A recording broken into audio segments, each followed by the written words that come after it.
Kapag ang isang buntis, tumuwad at tumingin sa isang tao sa pagitan ng mga binti niya, may kakayahan siyang makita kung aswang ba ang taong yun o hindi. Mukha pa namang mabait ang batang yun.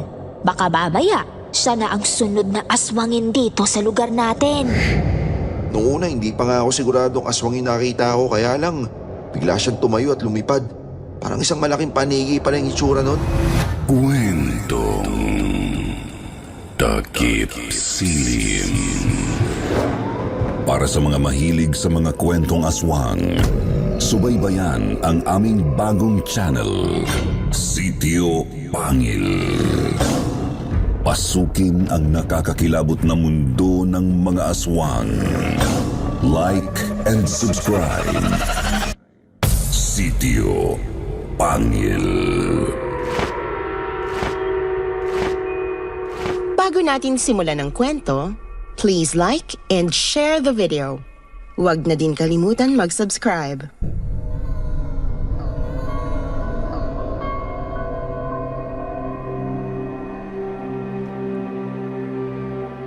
Taong 1995 nang iwan ako ng nobyo ko matapos niyang malamang nagdadalang tao ako. Itinakwil din ako ng mga magulang ko nang hindi ako pumayag na ipalaglag na lang ang anak ko para daw hindi masira ang kinabukasan ko. Kaya naman napilitan akong magpunta sa ibang lugar upang sana'y magsimula ng panibagong buhay kasamang magiging anak ko hanggang sa napadpad ako sa isang bayan sa probinsya ng Laguna. Lingid sa kaalaman ko kasabay din pala ng pagdating ko sa lugar na yon ay ang siyang pagsisidatingan din ng mga nilalang na ang buong akala ko noon ay nabubuhay lang sa mga kwento at pananakot ng matatanda noon sa aming lugar. Ako nga pala si Serena. 51 anyos, isang probinsyana mula sa Bicol. At ito ang aking kwento.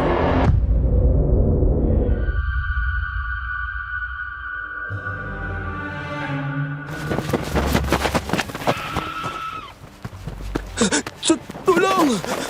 Tulungan niyo kami! Si Dolores! Ang asawa ko! Inaaswang ang asawa ko! Tulong! Halos sabay-sabay yatang naglabasa noon sa kanya-kanyang mga lungga ang magkakapitbahay nang isa sa mga kapitbahay naming itago na lang natin sa pangalang Isagani. Ang bigla na lang nagsisigaw ng gabing yon at sinabing inaaswang daw ang kanyang asawa. Ako naman ay napasilip noon sa bintana habang pupungas-pungas pa ng mata dahil naalimpungatan lang naman ako bigla sa pagtulog ko. Ay, Diyos ko! Isagani, anong nangyayari? Bakit ka sumisigaw dyan alas 10 na ng gabi? Inang Bening, inaaswang ho si Dolores. Kitang-kita ko. May nakasilip na malakit mapulang mata sa awang ng bintana namin sa kwarto. Pagkatapos ho, bigla na lang siyang dinugo. Ano ka mo? Ay, Diyos ko! Hindi pa kabuhanan ni Dolores, ah! Saan nagpunta ang aswang na sinasabi mo, Isagani? Nakita mo ba? Hindi ho eh. Mang Celso, bigla na lang po siyang lumundag ng pagkataas-taas. Tsaka bigla na lang nawala nung sumigaw ako. Isagani, ang bata, parang malalaglag na.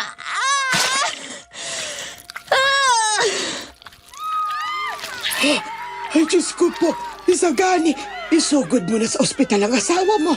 Roy, ihatid mo muna itong mag-asawa sa ospital. Bilis, gamitin mo yung tricycle natin. Mabilis namang sumakay ang mag-asawang Isagani at Dolores sa tricycle bago yun pinaharurot ng apo ni Inang Bening na si Roy.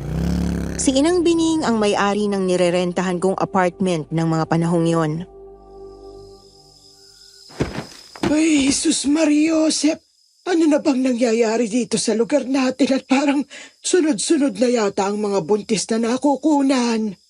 Sa lagay ko, totoo ang sinasabi ni Isagani ng Bening. Mukhang may gumagalangang aswang dito sa atin. Naku, tama nga ho kayo dyan, Mang Celso. Yan din talaga yung tingin namin itong si Kumaring Biday. Noon pa lang 1 linggo, abay, kahit kasi yung manugang niya, yung nakatira dyan sa kabilang kanto, abay dinali rin ng aswang. Kaya yun, nakunan din. Ano ka mo? Pati yung asawa ng panganay mo, nakunan din, Beday. Ay, oho, Mang Celso. Hanggang ngayon nga ho'y nasa ospital pa rin ang manugang ko. Kaya itong anak ko, ikot kung saan kukuha ng pambayad. Unang apo ko pa man din sana yon. Balot! Balot kayo dyan! Ay naku, Mare, speaking of the devil, Huwag kang maingay, Mare. Abay, baka marinig tayo niyan. Pati tayo aswangin din. Hoy, kayong dalawang chismosa, anong pinagbubulungan ninyo dyan? Saka, bakit sinusundan nyo ng tingin niyang si Amparo? Balak nyo na namang utangan siya, ano? Napapailing si Inang Bining habang pinagsasabihan ang dalawa pang kapitbahay naming sina Aling Oring at Aling Beday na mga kilalang chismosa noon sa barangay na yon. Kayo talaga. Lahat na lang yata ng bagong salta rito sa atin inuutangan nyo. Tapos, pag kayo hindi napautang gagawan nyo ng chismis. kayo naman ng Bening. Hindi ho kami mangungutang kay Amparo, no? Masyado naman ho kayo dyan. Oo nga ho, Inang. Ang totoo nga ho, ayaw naming lapitan niyang si Amparo kahit kailan ano. Mamaya niyan, pati kami mapahamak. Bay, teka. Parang may pinupunto yata kayong dalawa dyan sa mga sinasabi nyo, ah. Ano bang pinapahiwatig nyo? Ako, Celso. Pati ba naman ikaw magpapa-impluensya dyan sa dalawang yan? Nakakalimutan mo yata nung isang linggo lang, ipinatawag na naman sa barangay ang dalawang yan dahil nagpapakalat ng maling chismis. Mantakin mo ba namang ipagkalat na buntis daw yung 14 anyos na anak ni Konsehala? Yun naman pala napabayaan lang sa kusina. Kayo talaga, Inang Bining. Nakaraan na ho yan. Kalimutan na ho natin. Si Amparo ho ang pinag-uusapan natin ngayon. Ano nga kasi ang meron dyan kay Amparo? Diretsahin nyo nga kami. Ang sa amin lang naman ho kasi, buhat nang dumating yan si Amparo dito sa lugar natin, saka lang nagkasunod-sunod yung mga nakukunang buntis dito. Isa pa, sino ba sa inyong nakakitang lumabas siya ng umaga? Oo nga ho. Tuwing gabi lang naman talagang lumalabas yang si Amparo simula nang dumating yan dito. Saka alam niyo ba, ang sabi sa akin ng anak ko, bago raw nakuna ng asawa niya, ay ilang beses niyang nakitang nagpapabalik-balik sa tapat nila yung probinsyanang yan. Kunwari naglalako lang, pero halatang may ibang pakay. Dahil panay daw ang sulyap niyan sa bahay nila. Ang ipinagtataka pa nga ng anak ko, sa tuwing dumadaan daw yung si Amparo sa kanila, nakakaramdam daw ng pagkabalisa ang asawa niya. Banas na banas at uhaw na uhaw. Tapos ay humihilab pa raw ang tiyan. Hanggang sa hayon. At nakuna na nga. Totoo ba yung sinasabi nyo, Beday? Auring? Abay, oo naman ho, Mang Celso. Lulukuhin ba naman namin kayo? Kung ganon, mukhang kailangan nga nating mag-ingat dyan kay Amparo. At talagang nagpauto ka nga sa dalawang chismosang yan, Celso. Bakit hindi ng Bening? Wala namang ni sino sa atin dito ang nakakalam kung saan talaga galing yang si Amparo. Ang alam lang natin, probinsya na siya. Abay, bigla na lang siyang sumulpot dito at tumira doon sa bakanting lote sa tabing ilog. Malay ba natin kung hindi pala totoong siya nga ang may-ari ng lupang yon? Hindi naman papayagan ni Kapitan na tumira siya doon kung wala siyang ipinakitang katunayan, Celso.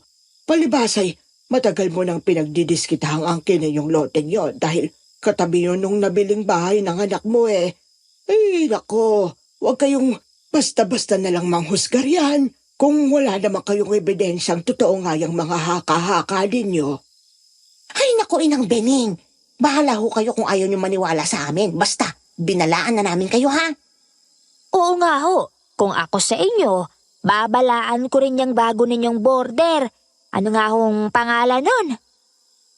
Si Serena. Mukha pa namang mabait ang batang yun. Baka mamaya, siya na ang sunod na aswangin dito sa lugar natin. Aswangin? Bakit, Mare? Buntis pa yon? Akala ko dalaga yon. Oo, buntis yun. Sus, hindi nyo ba napansin ang balakang? Ang laki tapos... Ba't talaga namang wala na kayong pinipiling pagchismis ang dalawa, no? Magsiuwi na nga kayo, baka kakachismis nyo. Hindi nyo alam, pinasok na pala ng aswang ang mga bahay ninyo. Matapos ang gabing yon, hindi na natigil pa ang pagkalat ng mga usap-usapan tungkol sa gumagalang aswang daw sa lugar. Nakapagbigay yun ng takot at pangamba sa halos lahat ng mga taga ron at kabilang na ako doon. Laking Bicol kasi ako kaya't bata pa lang ako ay marami na talaga akong naririnig na mga haka-haka o paniniwala tungkol sa mga aswang, lalo na't ang mga magulang ko ay parehong galing sa lahi ng mga albularyo. Nabanggit pa nga sa akin ng lola ko noon na ang kanya raw ina ay isang direktang tagapagmana ng lahi ng mga babaylan. Kaya naman marami rin akong alam na pangontra at pantaboy sa iba't ibang klase ng mga elemento.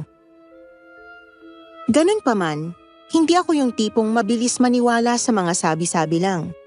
Kaya naman lumaki pa rin akong may mga pagdududa kung totoo nga ba ang mga nilalang na ito o baka kathang-isip lang na ginagawang panakot ng matatanda noon sa lugar namin. Pero buhat ng gabing makatitigan ko si Amparo, doon na nagbago ang lahat ng pananaw ko. Aaminin ko, iba talaga ang dating niya sa akin at alam kong kailangan kong protektahan ang magiging anak ko, totoo man o hindi ang bintang sa kanya ng mga tao.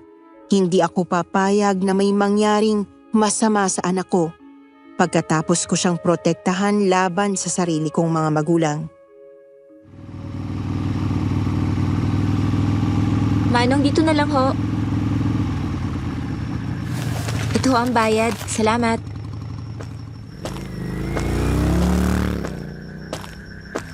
Ay naku, Mari.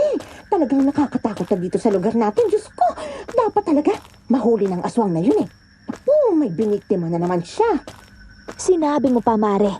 Hanggang ngayon nga, hindi pa raw tumitigil sa pag-iyak yung anak ni Konsehala. Talagang kitang-kita raw kasi nung bata yung mata ng aswang na nakasilip dun sa butas ng bubungan nila. Sus Mariusep, hindi pa nga tuloy ang lumulubog ang araw. Umaatake na siya. Kakauwi ko lang noon galing sa trabaho nang maabutan kong nagkukumpulan na naman sa kalye ang mga kapitbahay ko. Narinig kong aswang na naman ang paksa ng tsismisan nila at mukhang may panibago na naman pala itong biktima. At alam mo ba, Mare, kung sino ang nandoon na naman sa kalsada nang makunan yung anak ni Konsehala? Sino pa? Eh di si Amparo. Ilang araw na siyang nakikitang umaaligid sa tapat ng bahay nila Konsehala bago pa mangyari yung kanina. Ay, naku. Talagang ibang kutob ko dyan sa Amparo na yan, Mari. Pero maiba ako. Eh di lumabas din ang totoo. Nabuntis nga yung 14 anyos na anak ni Konsehala. Tama na naman tayo, Mare. Nakaharang ang dalawang tsismosa sa tapat ng pintuan ng bahay ko. Kaya naman dinig na dinig ko talaga noon ang pinag-uusapan nila. Hanggang sa hindi na ako nakatiis pa. Makikiraan ho, mga ate. Ay, nandiyan ka na pala, Serena. Binati ako ni Aling Oring nang mapansin na nila ako sa wakas. Sus Mariosep, Serena, bakit wala ka man lang suot na sombrero o pandong sa ulo? Masareno na Makakasama sa bata yan. Dapat naglalagay ka ng puting tela dyan sa ulo mo kapag lalabas ka ng bahay.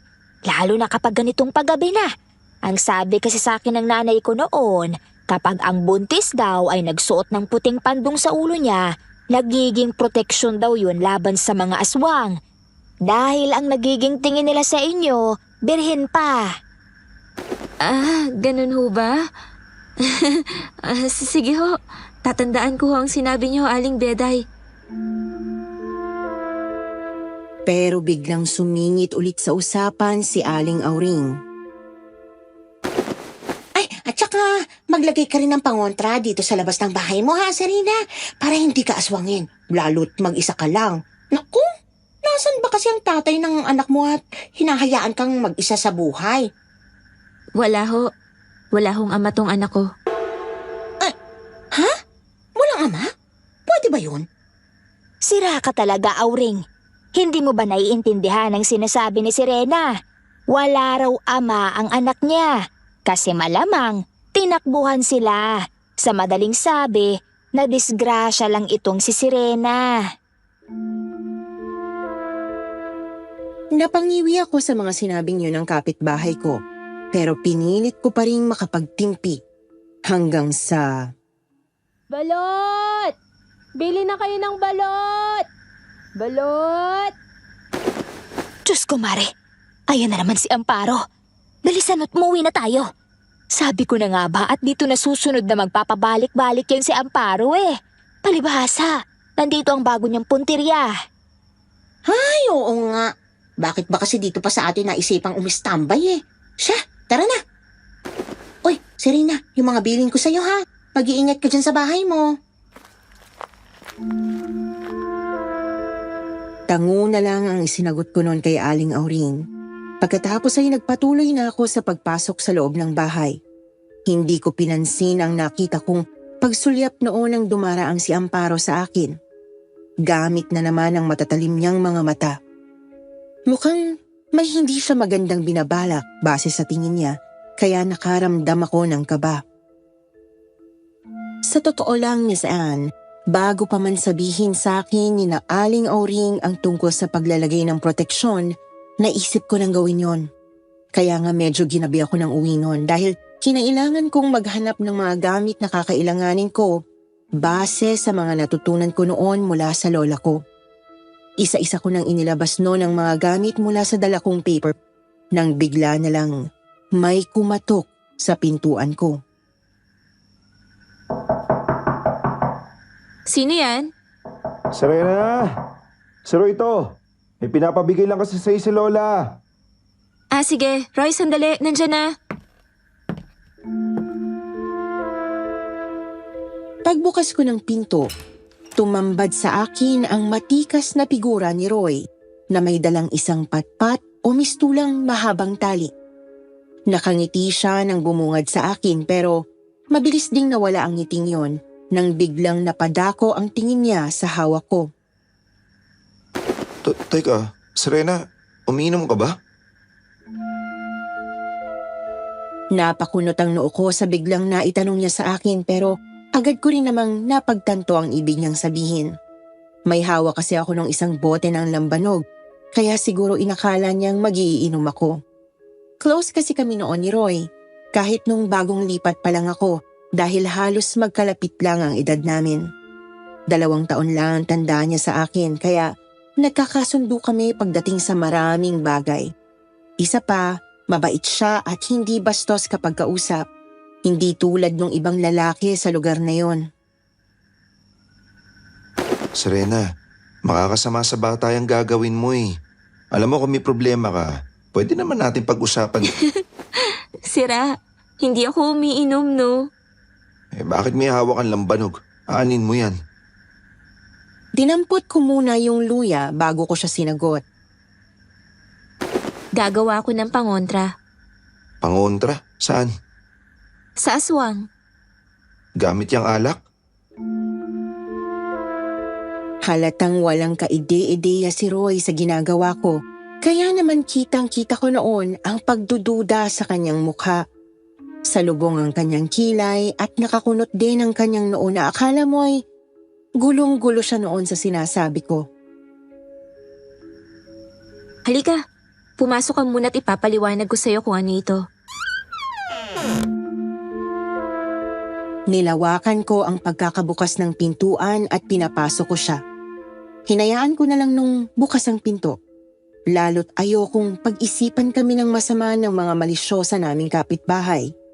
Ayokong bigyan nila ng masamang kahulugan ang pagkakaibigan namin ni Roy, lalo na at siya lang ang palagi kong nakakausap dito, bukod sa kanyang lolang si Inang Bining. Sa totoo lang, pagkatapos kasi ng nangyaring kahihiyan sa akin noon sa probinsya namin, ay natakot na akong maging malapit sa iba pa. Ang nasa isip ko noon, baka malasin lang ulit ako. Isa pa, alam ko rin namang hindi bagay ang isang katulad kong disgrasyada para sa kanya. Alam mo kasi, Roy, may mga paraang itinuro sa akin ng lola ko noon kung paano raw mangontra at pumatay ng aswang. Pumatay? Seryoso ka ba? Bakit? Ano ba yung lola mo? Aswang hunter? Sira ka talaga, hindi no? Anak siya ng isang babaylan. Well, yun ang sabi niya sa akin. O talaga? Astig pala ang lola mo eh. Pero anong kinalaman ng alak dyan sa pangontrang alam mo? Ganito yan. Nagsimula akong pira-pirasuhin yung malaking tipak ng sariwang luya na binili ko kanina sa palengke para magkasya yon sa bunganga ng bote ng lambanog. Pero hindi pa man ako tapos noon sa ginagawa ko. Ano yun? Parang ang lakas naman yata ng pagaspas na yun ha. Tsaka, takte, anong amoy yun? Napakasangsang. Diyos ko, mukhang nandyan na naman siya. Ha? Sino? Hindi ko sinagot si Roy pero nilingon ko siya ng may pag-aalala sa ekspresyon ko. Doon pa lang parang nagets na niya ang ibig kong sabihin. Dahil doon, nanginginig tuloy ang kamay kong ipagpatuloy ang ginagawa ko. Dapat matapos ko na kaagad to, Roy. Mukhang wala na tayong oras. Ito, pananatilihin kami nitong ligtas ng anak ko. Sana. E di simulan mo na. Kinakabahan tuloy ako sa'yo eh. Paano ba kasi gumagana yan? Sigurado ka bang effective yan? Ang sabi ng lola ko, kailangan mo daw ibaba ditong sariwang luya dito sa lambanog. Dahil magsisilbi raw itong malakas at matinding proteksyon laban sa aswang. Ayaw kasi nila ng matatapang na amoy. Kaya naman lumalayo raw sila kapag meron kang ganito sa bahay. Tulad ng epekto sa kanila ng asin at bawang. Oo, tapos? Muli kong sinulyapan si Roy at nakita kong hindi naman siya nakatingin sa ginagawa ko dahil panay ang sulyap niya sa labas. Damang-dama ko noon ang pag-aalala niya. Pati na rin ang takot na halata naman sa pagbubutil-butil ng pawis sa kanyang noo. Ganun pa man, nagkunwari akong hindi ko siya nakikita at nagpatuloy na lang ako sa pagpapaliwanag. At kapag ibinuhos mo naman daw ito sa aswang o ipinatak mo ito sa sugat nila, mag-uusok o masusunog ang katawan nila. At panandalian silang mawawala ng kakayahan na pagalingin ang kanilang mga sarili. Tulad naman ng epekto sa kanila ng agwa bendita. Alam mo naman siguro, di ba? Yang mga aswang na yan, may kakayahan daw na mabilis na paghilumi ng sugat nila gamit ang sarili nilang laway. At itong kombinasyong ito, mabisa raw ito na paraan para kontrahin yun. Wow! Parang 2-in-1 pala kung ganun. Tama. Sige, bilisan mo nang gawin yan, Serena. Muli ay minamadali na naman ako ni Roy habang panay pa rin ang sulyap niya sa labas. Teka, sarado na kaya natin yung mga bintana? Hindi niya na ako hinintay pang sumagot at agad na siyang dumiretso noon palapit sa mga bintana ng salas para isara yon. Ibinaba niya rin yung kurtina ng may pagmamadali. Yan, okay na. Ito naman palang bolo. Para saan naman to? Pantaga sa aswang? Umiling ako at pinilit ko noong magpakaseryoso kahit na medyo nahahawa na ako noon sa pagiging tensed niya. Hindi. Yang bolong yan, bala kong pinuhin. Kaya nga bumili ako ng lihang bakal kanina sa hardware.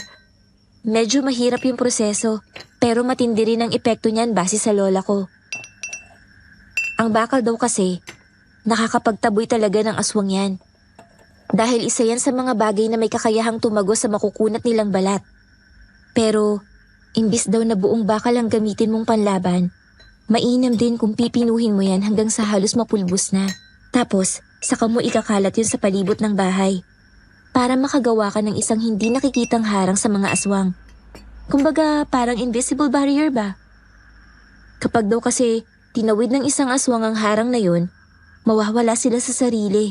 Hindi rin sila makakapagpalit ng anyo o makakatakas palabas dito.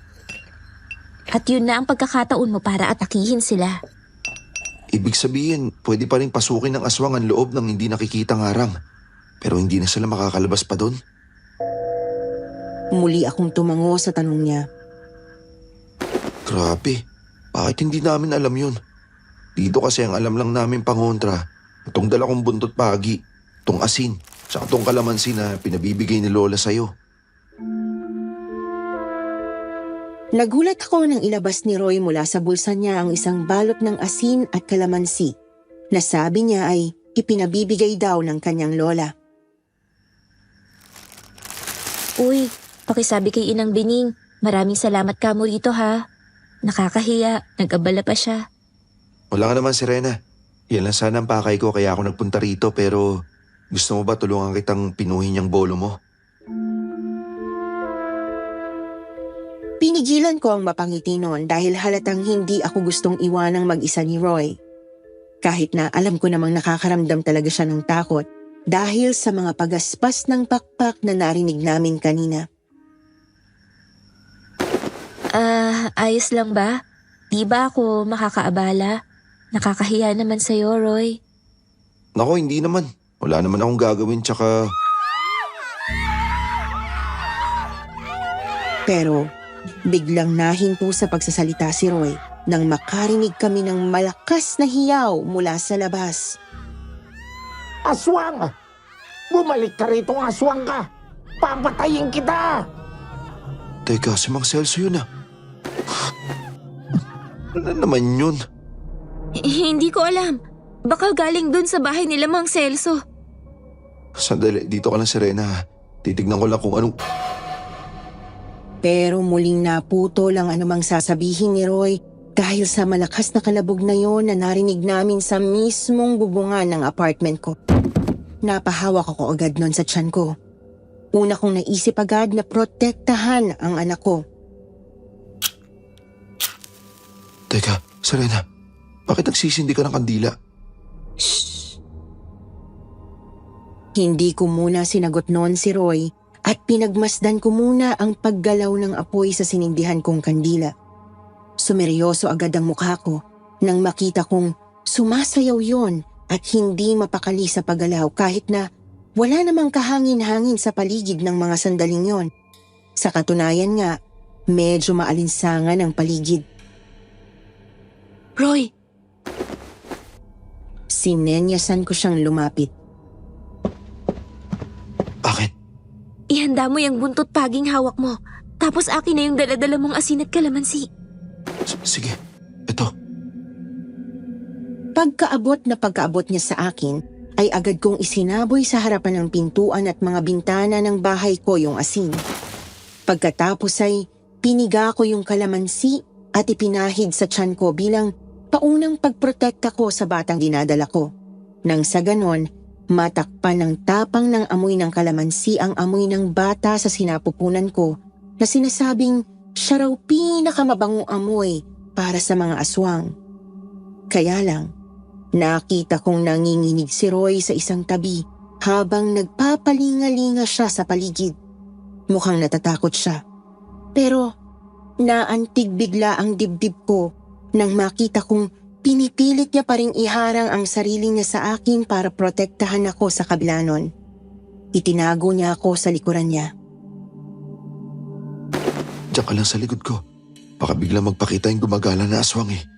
Sarado na kaya natin tong pinto at mga bintana. Sige! Pero hindi magawang kumilos ni Roy noon sa kinatatayuan niya. Kaya naman ako na ang nagkusang magsara ng mga yon para makalma na siya sa wakas. Ngayon, patunugin mo ng 3 beses yung buntot pagi sa hangin, Roy. Sige, ganito ba? Pagkatapos sundin ni Roy ang iniutos ko, agad-agad umalis ang aswang sa ibabaw ng bubong ko.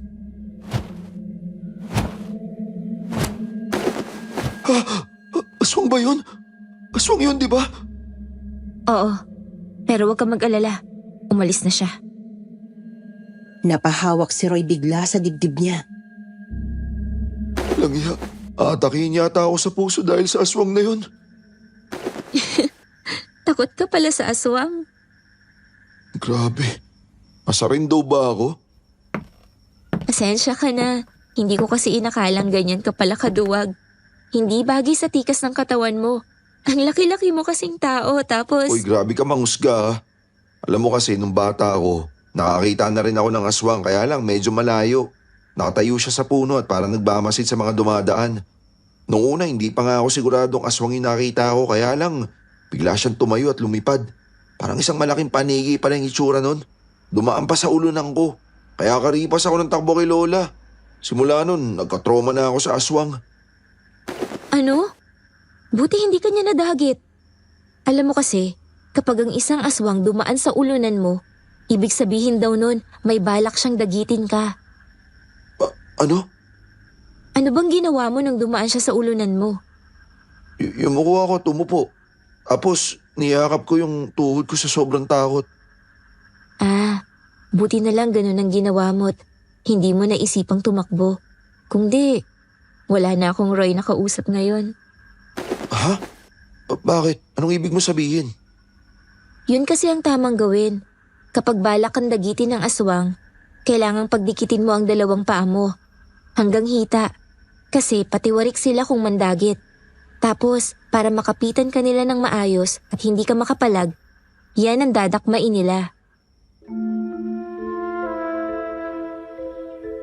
Pagkatapos nun, ininuso ko yung pagitan ng hita niya na bigla naman niyang sinapo bago siya pinamutlaan ng mukha.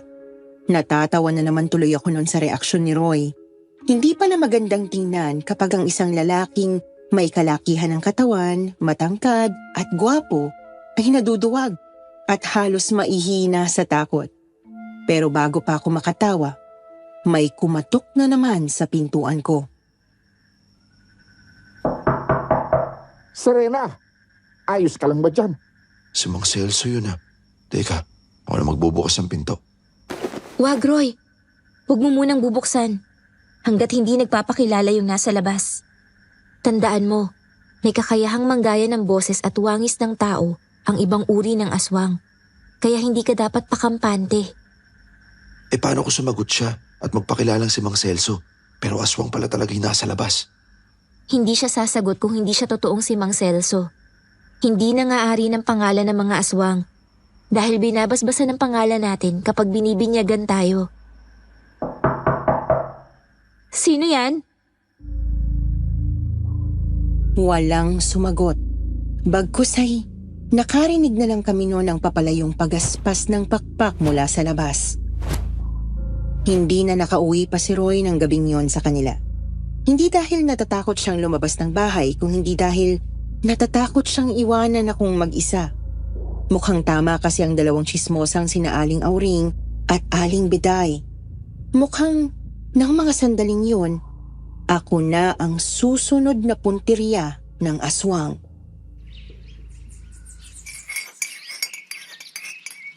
Oh, gising ka na pala, Serena. Magandang umaga sa'yo. Tara, sabay mo na ako mag-almusal. Magandang umaga rin, Roy. Akala ko umuwi ka na. Inihintay talaga kita magising eh. Baka kasi mamaya, alam mo na, may magpunta na namang aswang dito. Umagang-umaga pa, Roy. Nagpapahinga rin sila, alam mo yun. Basta mag-almusal ka na lang dito, ang dami pang sinasabi. Iniwan din naman ako ni Roy pagkatapos naming mag-almusal para umuwi sa kanila. Wala pa raw kasi siyang matinong tulog. Buong magdamag niya akong binantayan sa takot na baka balikan ako ng aswang, kaya muli ay naantig na naman ang damdamin ko. Kung sana, naging ganyan lang ang ama mo, anak. Naibulong ko pa nun sa sarili ko habang pinapanood kong umuwi si Roy sa bahay nila ng lola niya. Pero mabilis ko rin yung inalis sa utak ko. Sabi ko kasi noon, hindi ako pwedeng mahulog ulit sa lalaki dahil kailangan kong mag-focus sa magiging anak ko. Isa pa, binatang-binata nun si Roy at magandang lalaki pa. marami siyang makukuhang hindi tulad kong disgrasyada. Ibinaling ko na lang noon ang tingin ko sa pinong pinulbos na metal galing dun sa bolong niliha pa ni Roy buong magdamag. Napangiti na lang ako habang inilalagay ko yon sa isang garapon at nagpasya kong habang maaga pa'y ibubudbud na yon sa palibot ng buo kong bahay. 9:00 pa lang yata yon ng umaga. Maaliwalas ang sikat ng araw kaya naman medyo nagulat ako nang makita kong biglang napadaan si Amparo sa harapan ng bahay ko. Hindi nakaligtas sa paningin ko ang pagtitig niya sa akin, pati na rin ang pagngisi niya.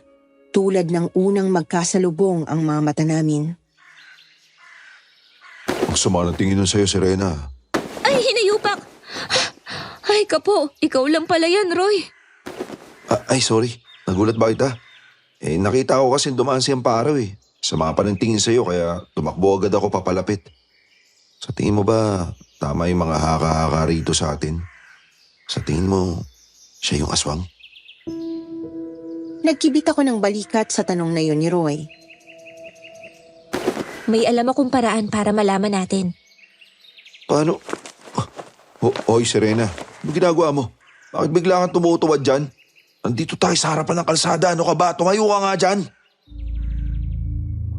Pero hindi ko na pinansin pa ang sinasabi ni Roy. Ipinagpatuloy ko ang ginagawa kong pagyuko o pagtuwad. Pagkatapos ay tiningnan ko mula sa pagitan ng mga binti ko ang papalayong figura ni Amparo. At hindi ako nagsising ginawa ko yon. Roy, may gagawin ka ba mamayang gabi? Wala naman. Bakit? Ano ba yung ginawa mo? Bakit bigla kang tumuwad? Samahan mo ko ulit dito sa bahay mamaya, pwede? Mukhang ako nga ang susunod na puntirya ng mga aswang. Ha? Paano mo nasabi? Kapag ang isang buntis, tumuwad at tumingin sa isang tao sa pagitan ng mga binti niya, may kakayahan siyang makita kung aswang ba ang taong yun o hindi. At nakita kong aswang nga si Amparo, Roy. May pakpak siyang itinatago sa likod ng balat niya at meron din siyang malahalimaw na mga kuko sa kamay at paa. Simula umaga, hindi na umalis pa si Roy sa tabi ko. Agad-agad, pagkatapos kong sabihin sa kanya yon ay nagpaalam siya sa lola niya na sasamahan niya akong matulog sa gabi dahil inaaswang nga raw ako. Nagdala pa siya ng sarili niyang unan at kutsyon para makasiguro raw si Inang Bening na wala siyang balak na gawing masama sa akin na akala mo'y ako ang apo nito at hindi siya. Mabilis na lumipas ang gabi at gaya ng inaasahan, nagsimula ng magparamdam ang probinsyanang magbabalot sa kalye namin. Balot! Balot kayo dyan! Mainit pa! Bagong luto! Ang pagsigaw na yon ni Amparo ang nagsisilbing hudyat para sa amin kung kailan aatake ang aswang. Nakuha na kasi namin ang pattern ng pag-atake niya noon. Ang paghiyaw niya ng kanyang paninda ay ang ginagawa niyang paraan para hindi siya paghinala ang aswang. Pero kabaliktaran noon ang nangyari. Roy, dito ka lang. Huwag kang aalis sa tabi ko. Naririnig ko yung mga huni ng uwak, Serena. Nandyan na siya. Anong gagawin natin? Hayaan mo siyang lumapit, Roy. Makiramdam ka lang muna. Ramdam na ramdam ko ang paglapit ni Amparo. Narinig ko ang mga mabibigat na yabag niya sa labas ng bakuran ko. Hindi ko maiwasang makaramdam ng kaba, lalo na at hindi naman talaga ako sigurado noon kung gagana nga ang mga tinuro sa akin ni Lola. Napatingin ako kay Roy. Pawis na talaga siya habang hawak-hawak ang buntot pagi. At kitang-kita ko ang panginginig ng mga kamay niya. Halos hindi siya mapakali habang nakasilip sa maliit na awang ng bintana. Serena, nandiyan na siya. Nahulog yata siya bigla sa bubungan. Bigla kaming nakarinig ng kaluskos na parabang umiikot sa buong bahay. Hinila ko palapit ang bote ng lambanog na binabaran ko ng luya. Pero hindi ko napansin na medyo basa yung lamesa. Kaya nahulog ito sa sahig. Ay, kapo! Nahulog pa! Mabilis akong yumuko noon para pulutin yung bote ng lambanog na mabuti na lang at hindi nabasag kaagad dahil dun yun bumagsak sa makapal na basahan sa sahig. Pero bago ko pa ito madampot ng tuluyan, naramdaman ko ang malamig na simoy ng hangin mula sa bintanang tila unti-unti ring bumukas. May mabigat na presensyang nagmumula doon at hindi ko na kailangan pang lingunin yon para malamang nandoon si Amparo. Alam niyang natataranta kami. Pakiwari ko, pati si Roy noon hindi makagalaw. Serena, lumayo ka dyan sa bitana. Bigla akong hinila nun ni Roy kasabay ng biglaan din niyang pagsasaboy ng asin sa mismong mukha ni Amparo na umaangil habang nakasilip sa may bintana. Biglang umalingaw-ngaw ang malakas na tili mula sa labas. Hindi ordinaryong sigaw, kundi halinghing ng isang halimaw. Pero hindi pa tapos si Amparo. Narinig namin ni Roy ang biglang pagaspas ng malalaking pakpak niya. Serena, lumipat siya sa likod ng bahay. Doon yata siya dadaan sa pintuan sa kusina. Mabilis kong dinampot noon yung buntot pagi. Isinantabi ko noon ang kaba ko at nagdesisyong sumugod. Hindi ako pwedeng umatras, hindi ako pwedeng magpakita ng takot. Ang anak ko ang nakataya dito. Nagkakamali ka ng pinagdiskitahan, Amparo. Hindi ako papayag na may gawin kang masama sa anak ko.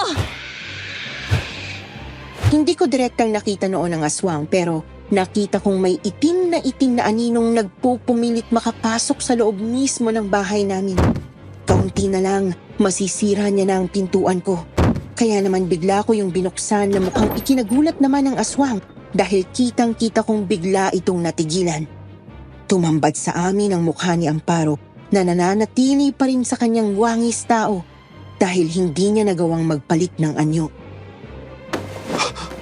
Aswang ka nga! Isang malakas na hampas ang ginawa ko gamit ang hawak kong buntot page na swerteng nahagip naman ang likuran ng aswang na nagtangkang tumakbo na naman palayo sa akin. Roy, bilis! Mabilis namang tumugon si Roy sa tawag at sa isang iglap ay naibuhos niya agad yung pinaghalong luya at lambanog sa balat ng aswang na mabilis namang umusok ang katawan. Bumagsak si Amparo sa lupa at nagkikisay habang pilit na inaabot ng dila niya ang kanyang likuran. Hindi pa rin siya makaalis at doon lang namin nakitang nasaan yung tao niya pa rin siya at hindi niya nagawang magpalit ng anyo kaya naman kinuha na ni Roy ang pagkakataong yon para tawagin ang mga kapitbahay namin. Mga kapitbahay, tulong! Tulungan niyo kami! Nahuli na namin si Amparo! Inaaswang si Serena!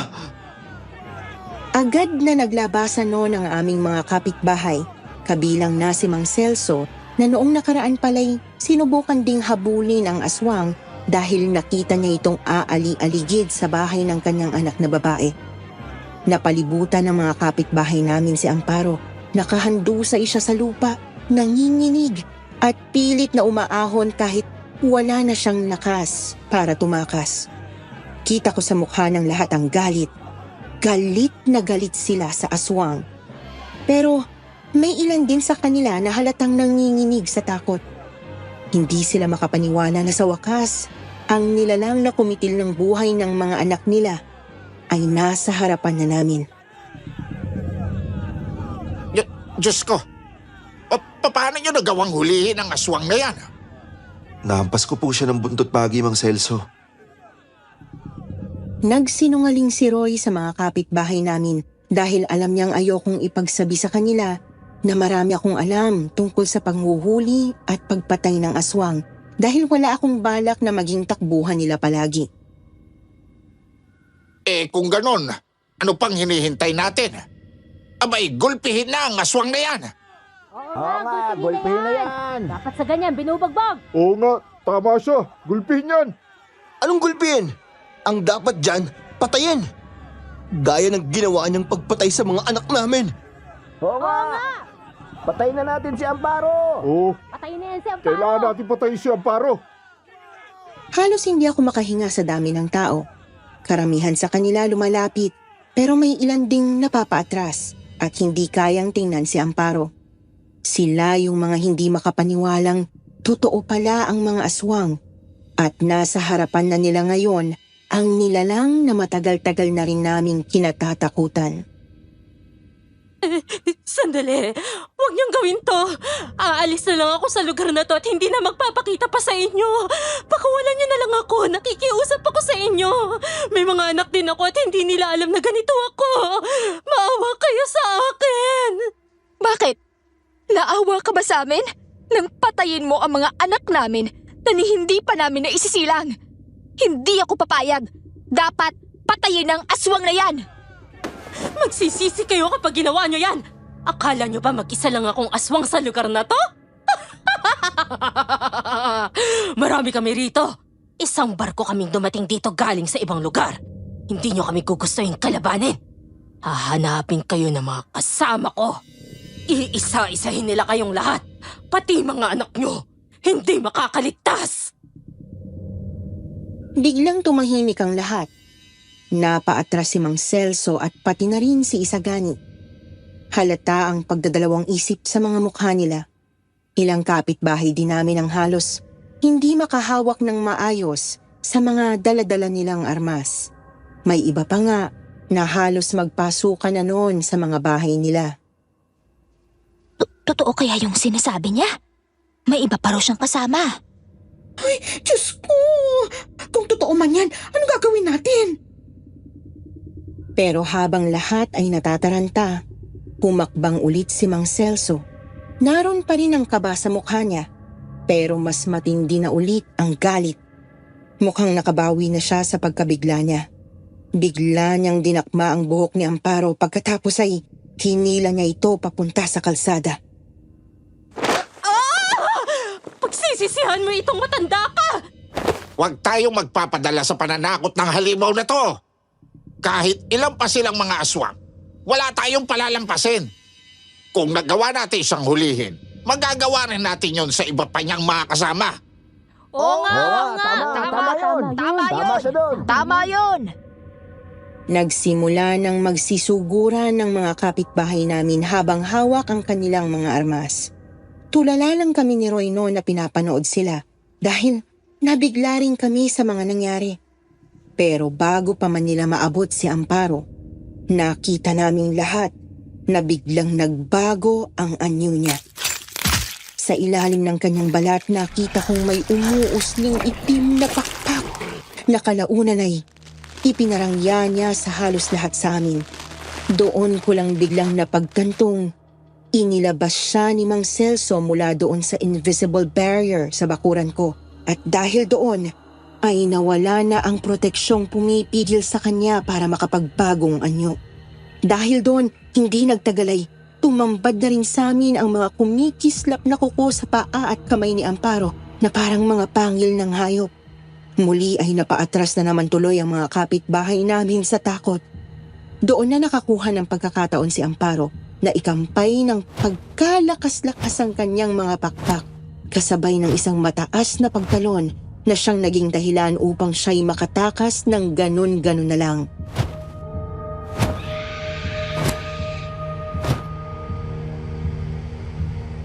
Sa tingin mo ba nagsasabi siya ng totoo?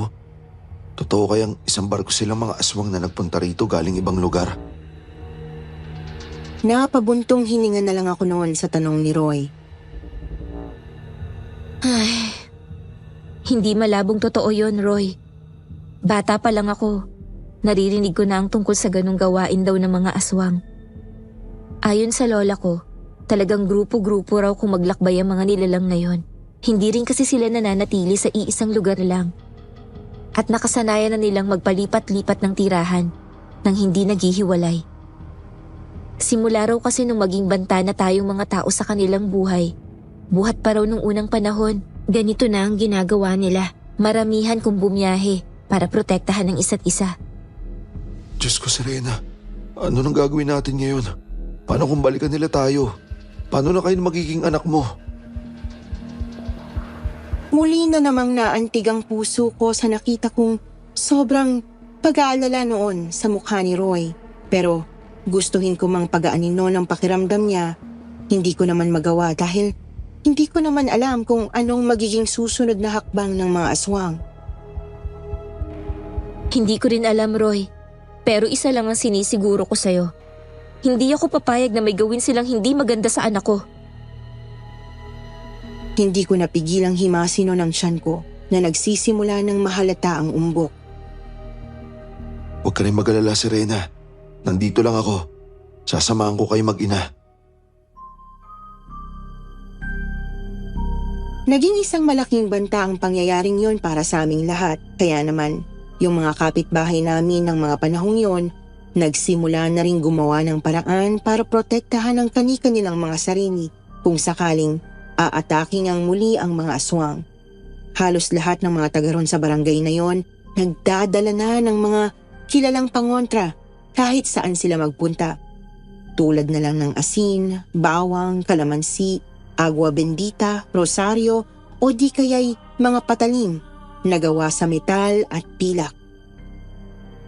Maging sa mga bahay ay naging normal na rin noon ang paglalagay ng proteksyon.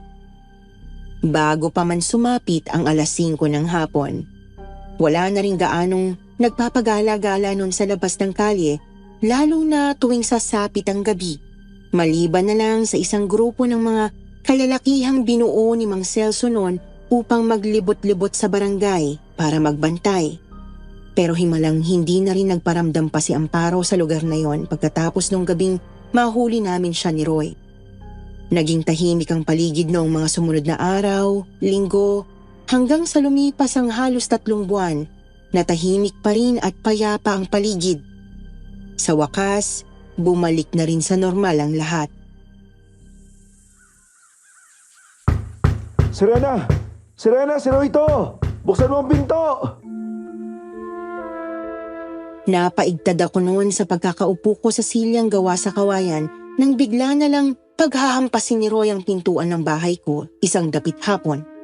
Napahinto ako noon sa ginagawa kong pagbabasa ng pocketbook at kunot noong pinagbuksan siya ng pinto.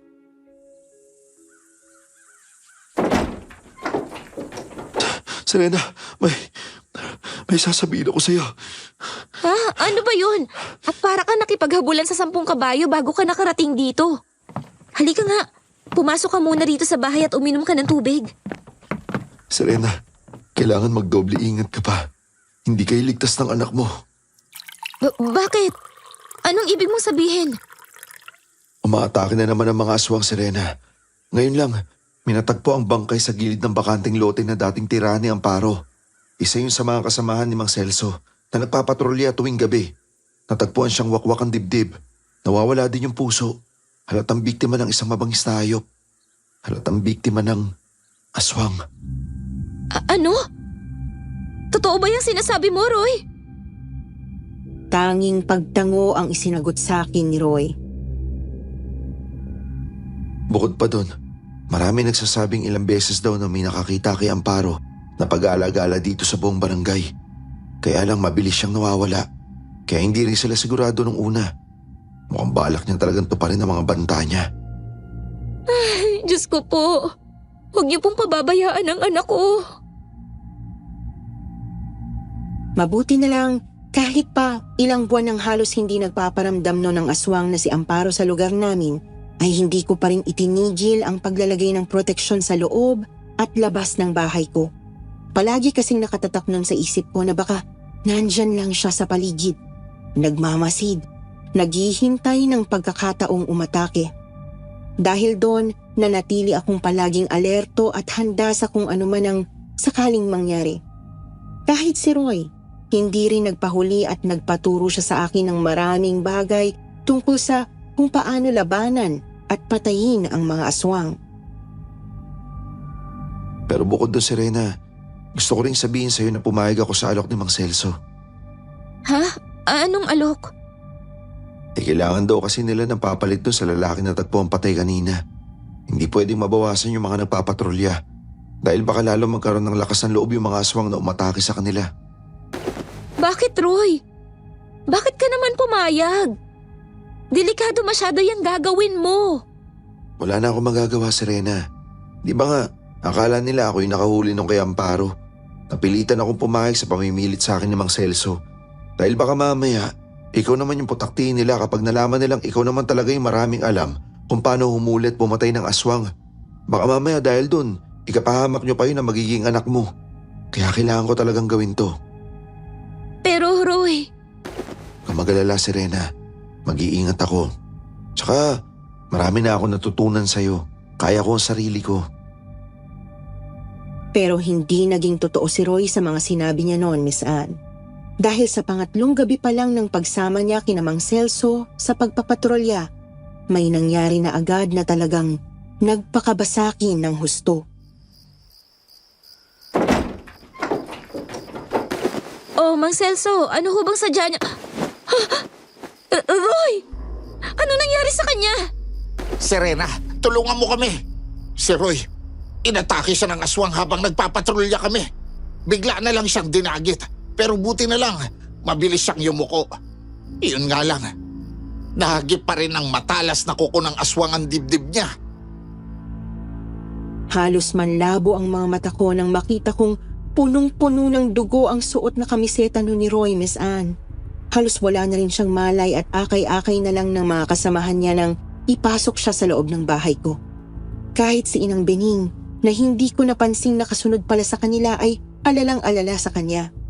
Nakaramdam ako noon ng awa sa matandang uugod-ugod na ng mga panahong yon. Ay, Diyos ko po ang apo ko. Serena, iha, kumuha ka ng palangganang may tubig at bimpo, bilis. Kailangang maampat agad ang dugo ng apo ko bago pa siya maubusan. Sige ho, Inang. Mabilis akong kumilos noon at ibinigay kay Inang Bining ang lahat ng kailangan niya.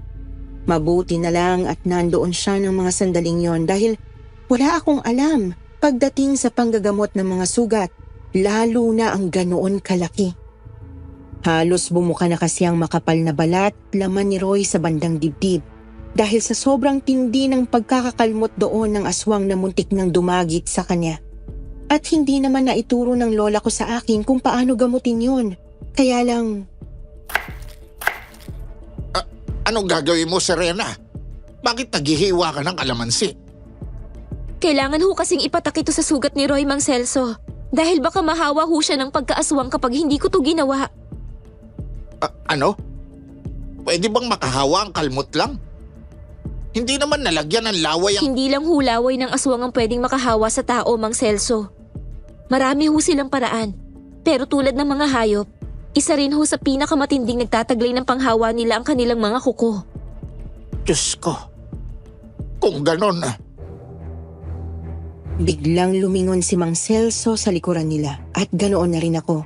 Doon ay nakita namin nakatayo ang dalawa sa kanilang mga kasamahan sa labas mismo ng bakuran ko at mukhang takot silang lumapit man lang sa aking bahay.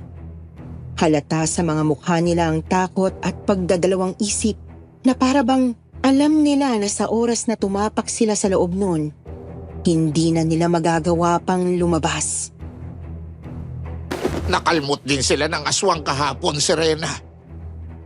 Ibig sabihin... Kung ano man ang nasa isip mo, Mang Celso. Oo, tama ka. Aswang na po ang mga kasama nyo. Hindi ko na pinatapos pa ang sasabihin ni Mang Celso at agad ko nang dinampot ang buntot paging ibinigay sa akin ni Roy na nakasabit lang sa likod ng pintuan ng bahay ko. Pagkatapos noon ay patakbo kong sinugod ang dalawang aswang na nagtangkapang tumakbo pero inabot din naman ang panghampas ko.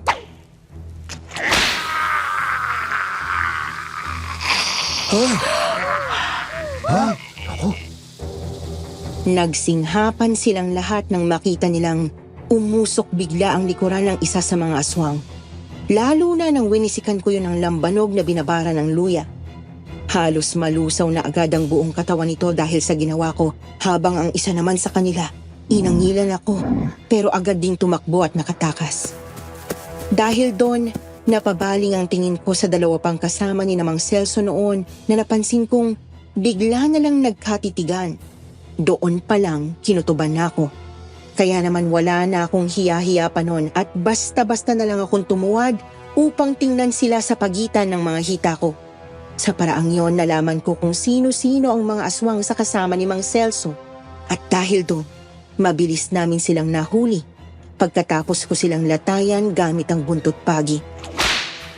Mabuti na lang naturuan ko na nun si Roy kung paano ba manghuli ng aswang nang hindi sila makakawala pa. At nagawa niya rin yung ituro sa mga kasama niya. Dahil matapos kong pahinain ang lakas ng mga halimaw na nabuking kong kasama pa ng grupo ni Mang Celso, ay inilabas na ng iba pa ang mga daladala nilang lubid pangkasal na siyang ginamit naman nilang panali sa mga aswang. Huwag na huwag niyo hong pakakawalan ng mga yan, Mang Celso. Ihilera niyo sila rito sa kalye hanggang sa sumikat ang araw nang sa ganon malusaw sila. Hindi! Hindi! Huwag niyong gawin yan. Napagutusan lang naman kaming iganti raw namin sa inyo ang isa sa mga kasamahan naming sinaktan niyo sa kabila ng pagmamakaawa niya. Kaya, ako naman ang makikiusap sa inyo ngayon. Hayaan niyo kaming mabuhay. Pakawalan niyo kami. At kapag ginawa niyo yun, kami na mismo ang aalis sa lugar na to. Hindi niyo na kami ulit makikita pa. At paano naman kami makakasigurong tutupad kayo sa usapan? Tutupad kami. Hindi nyo rin naman gugustuhin mas palakihin pa ang gulo sa pagitan natin. Kung papatayin nyo kami ngayon, hindi nyo alam kung gaano kami karami dito sa lugar ninyo. Kayang-kaya naming ubusin ang lahat ng nakatira sa barangay na ito sa loob lang ng 3 araw. Natigilan ang lahat sa sinabi ng aswang. Isa pa, gumaganti lang naman kami dahil sa ginawa niyo sa kalahi naming si Amparo. Wala naman siyang kasalanan sa inyo. Ano wala? Siya ang dahilan kung bakit sunod-sunod na nakuna ng mga buntis dito. Inaaswang sila ni Amparo, kaya nangamatay ang mga bata. Nagkakamali kayo dyan. Bago pa man kami dumating dito, may aswang na talagang nakatira sa lugar na ito. Siya ang pumapatay sa mga sanggol ninyo.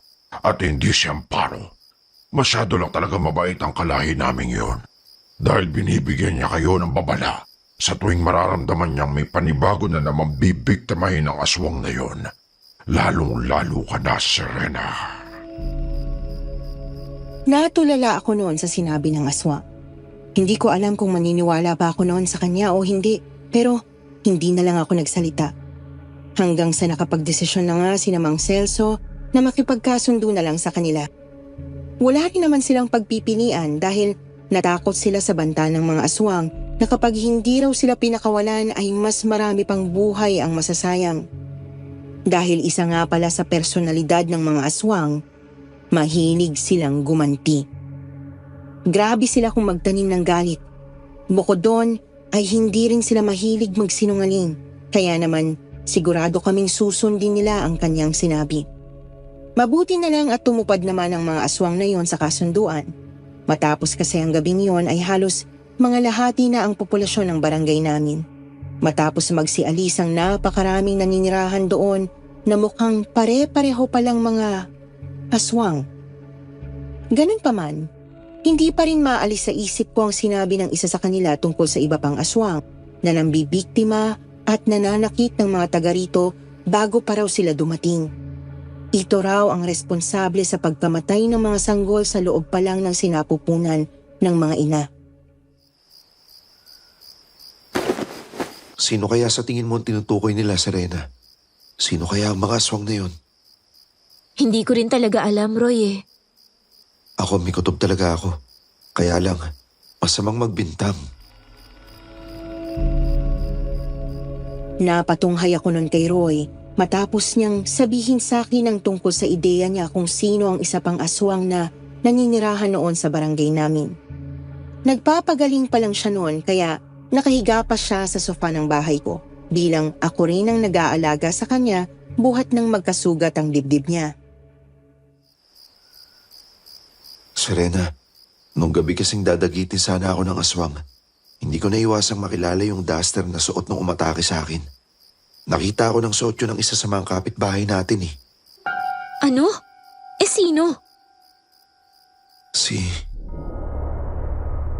Pero bago pa man masabi sa akin ni Roy kung sinong tinutukoy niya, napasilip na ako bigla noon sa bintana. Napakaingay kasi ng motorsiklong dumaan kaya hindi ko naiwasang ma-distract. Nakita kong sakay-sakay ng isang humaharurot na tricycle, si Aling Beday. Para silang nagmamadaling makaalis dahil nakita kong palingalinga si Aling Beday sa paligid. Bigla akong napahawak noon sa dibdib ko nang maramdamang kumukulo ang kagagawa ko lang na hintura o langis na ginagamit upang malaman mo kung may aswang ba sa paligid. Kumukulo yung bigla nang dumaan si Aling Beday at ang kanyang anak. Dahil doon ay mas lalo kong nakumpirma na si Aling Beday ay aswang. Mukhang pati yung magiging apo niya sana, siya rin ang umaswang doon kaya nakuna ng kanyang manugang. Kaya pala! Napahiyaw na lang ako nang mapagtanto ko ang bagay na yon. Ganyan din ang nasabi ko nang una ko maisip na si Aling Beday pala ang aswang. Bigla ko naalala kung gaano siya kagaling sa pag-alam kung sino-sino ba yung mga buntis dito sa lugar natin. Ganon din kung paano siya nagsimula ng chismis sa iba para hindi siya ang pagsuspetsahan. Kaya pala lagi rin siyang nandoon kapag may mga nangyayaring hindi maganda. Siya ang unang-unang nakakaalam ng lahat at siya rin ang unang-unang nagpapakalat noon. Tama. Hindi mo na talaga alam ngayon kung sino yung dapat mong pagkatiwalaan. Kaya sa susunod, mas lalo na tayo mag-ingat.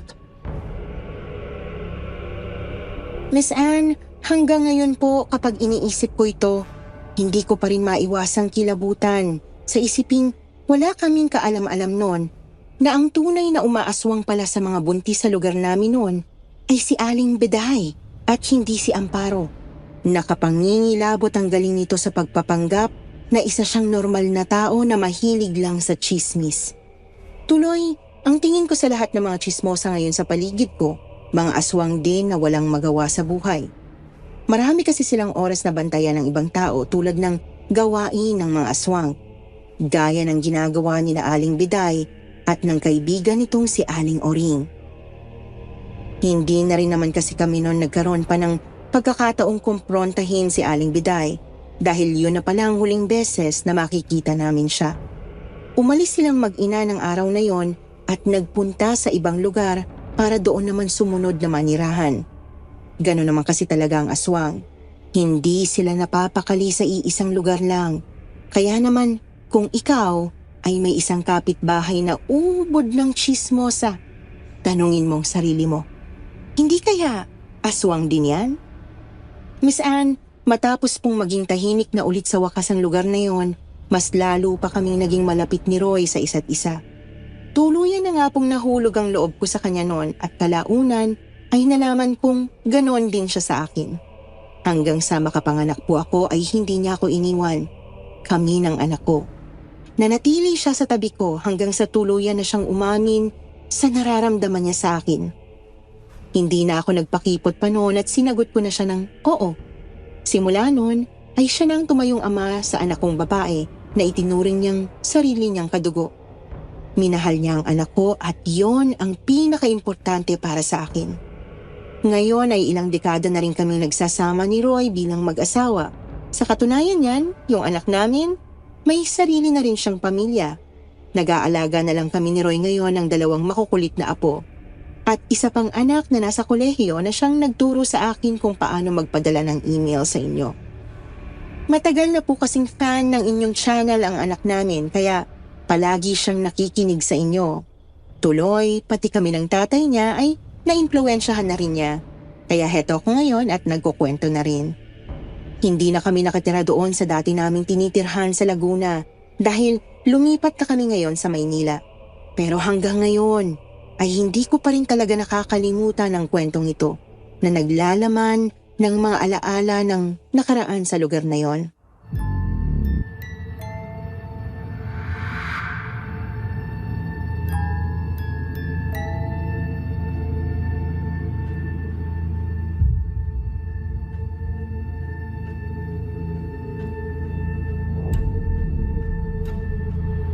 Sinasabing Ang mga ikinikilos ng mga kaluluwang nananatili sa lupa ay nakadepende sa kanilang mga karanasan noong buhay pa. Halimbawa, ang iba ay nagiging mapanakit kung namatay ito ng may galit. Meron namang iyak ng iyak dahil pumanaw ng may matinding lungkot sa puso.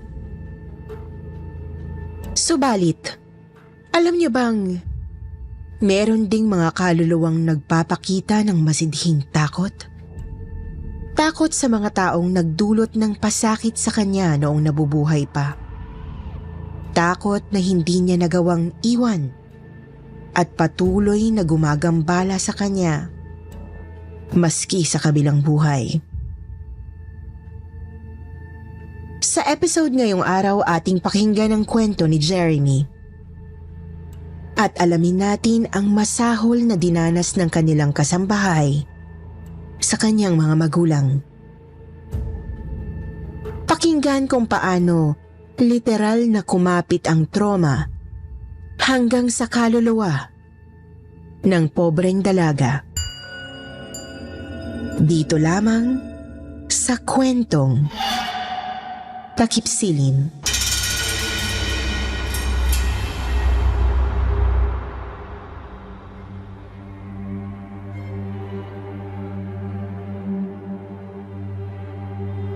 Kumusta, Miss Anne?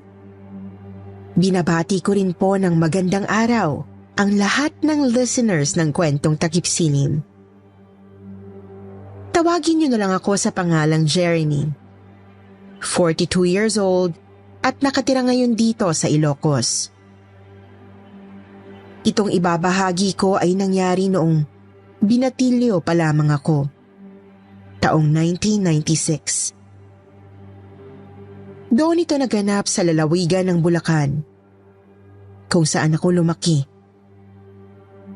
Tungkol ito sa sinapit ng kaawa-awa naming kasambahay na tawagin na lang natin na si Ate Neneng.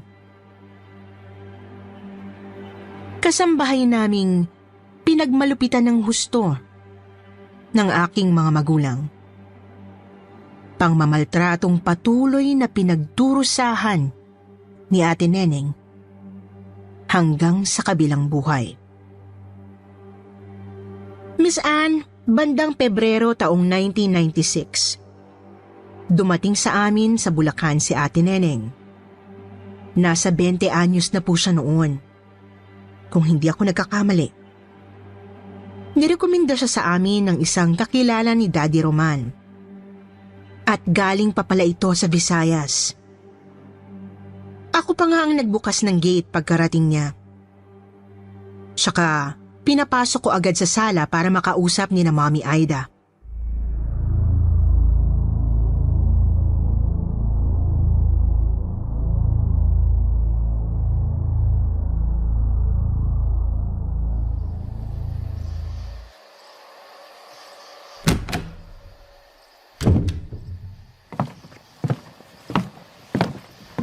Mami, siya na po yata yung sinasabi ni Daddy na pinapunta ng kumpare niya. Maupo ka. Salamat po, ma'am. Ikaw ba si Neneng? Opo. Pinapunta po ako rito ni Mr. Flores. Kailangan niyo raw ng kasambahay. Oo, bali. All around ang magiging trabaho mo. Tagalinis, tagalaba, tagaluto, pamamalengke, at iba pang mga gawain. Pangkaraniwang mga gawaing bahay lang naman, pero ikaw lang mag-isa ang kasambahay namin ngayon. Kaya mo ba? Kaya naman po. Sanay naman ako sa mga gawaing bahay sa probinsya namin. Kung hindi ninyo na itatanong, hindi ako interesado. Pasensya na po. Handa ka na bang magsimula agad? Opo. Handa na po ako. Sige, dalhin mo na yung gamit mo sa magiging kwarto mo. Yung pintong dilaw sa may likod ng bahay. Magpahinga ka na ng 2 o 3 oras. Mamayang 5:00, bumangon ka na at nang maituro ko sa iyo ang magiging trabaho mo. Sige po, ma'am. Ituturo ko na po ang kwarto niya, Mami. Wag na, Jeremy. Wala namang ibang kwarto ron sa likod. Mahinang utak lang naman ang hindi makakahanap nun.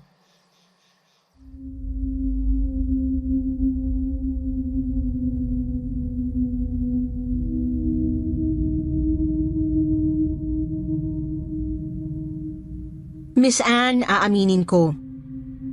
Mata pobre ang mga magulang ko. Masakit magsalita at matataas ang tingin sa kanilang mga sarili.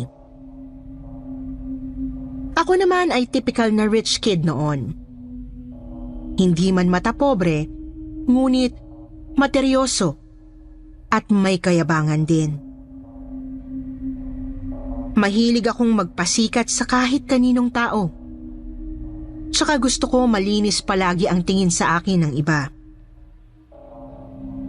Kaya naman, alam kong hindi magtatagal si Ate Neneng sa bahay. Alam ko nang mag-aalmusal ito ng pangiinsulto ni na Mommy at Daddy. Alam ko nang mabubugbog ito sa mga gawaing bahay. Kung sa bagay, wala rin namang nagtatagal na kasambahay sa amin. Pinakamatagal na siguro ay 3 buwan lang.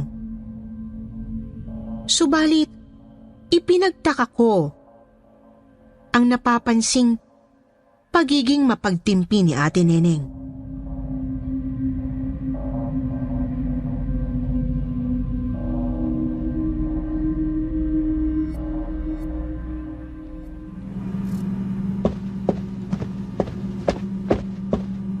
Sir, ma'am, naplantsa ko na po ang mga damit ninyo. Pati ang mga damit ni Sir Jeremy tapos na rin po. Yung kotse, nilinis mo na ba? Ay, hindi pa po, sir. Tsaka, hindi ko pa po nasusubukan maglinis sa sakyan dati. So, magpapalusot ka, ganon. Ano kung hindi mo pa nasubukan? Madali lang naman yan eh. Linisin mo na yon, dali na. Malilate kami sa party dyan sa pagiging makupad mo eh. Sige po, ma'am. Bilis na! Para ka matandang uugod-ugod ang bagal mo!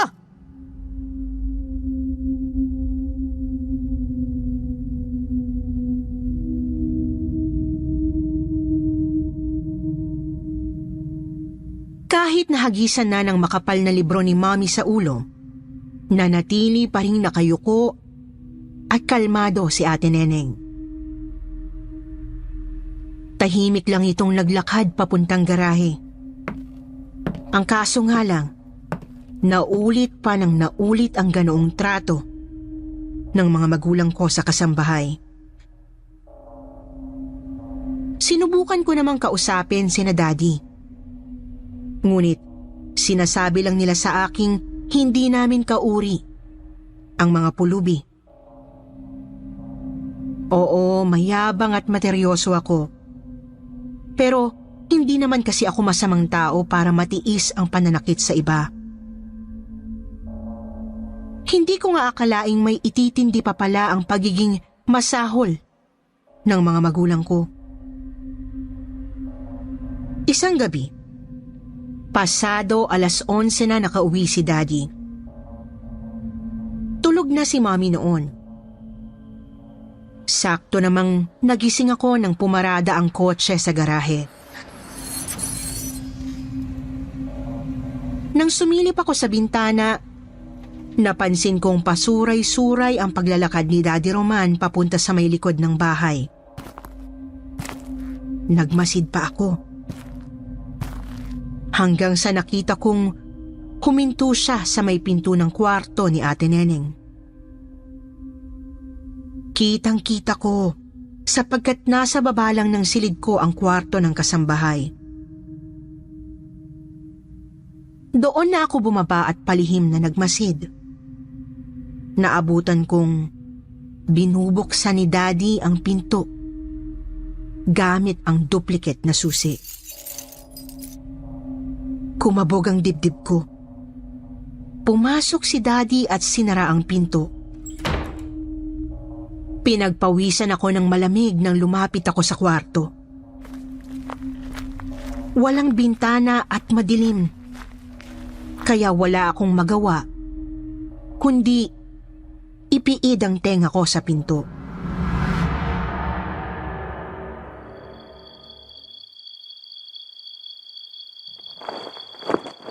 Sir, ano pong ginagawa? Huwag kang maingay. Sir, ano pong ginagawa niyo rito? Huwag ka sabing maingay eh. Maglalaro lang tayo. Sir, wag po, sir. Wag po.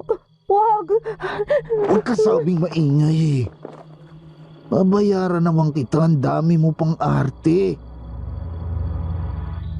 Hayop, Dad. Anong nakain mo? Jeremy, anong ginagawa mo dyan? Mami. Napakadilim ng gabing yon, Miss Anne. Pinilit pasukin ni Mommy ang kwarto ni Ate Neneng. Doon ay tumambad sa amin si Daddy na nag-aangat pa ng pantalon at ang kasambahay na hubot-hubad na nakasiksik sa isang sulok.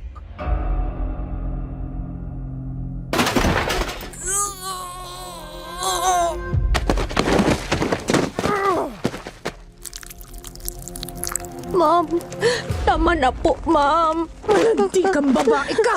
Napakakati mo. Alam mo nang may asawa yung tao, nilalandi mo pa, hayop ka. Ma'am, wala po akong kasalanan. Si Sir po. Malahimik ka. Mami, tama na po. Huminahon po kayo, Mami. Huwag mong sabihing pati ikaw ay ginayuma rin ng taga-bukid na to, Jeremy. Huwag kang makikialam.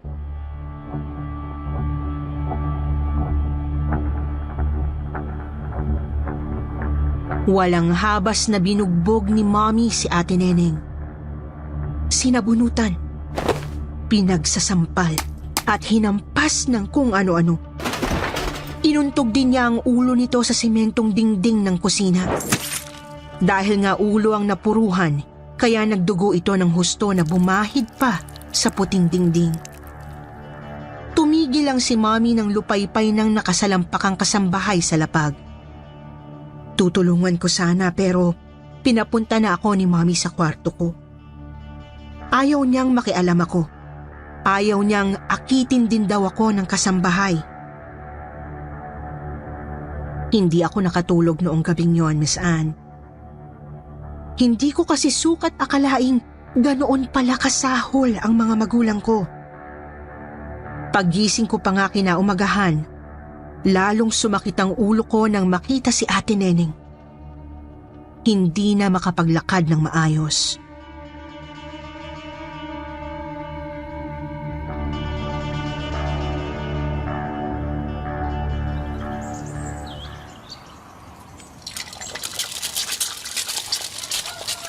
Good morning po, Ate Neneng.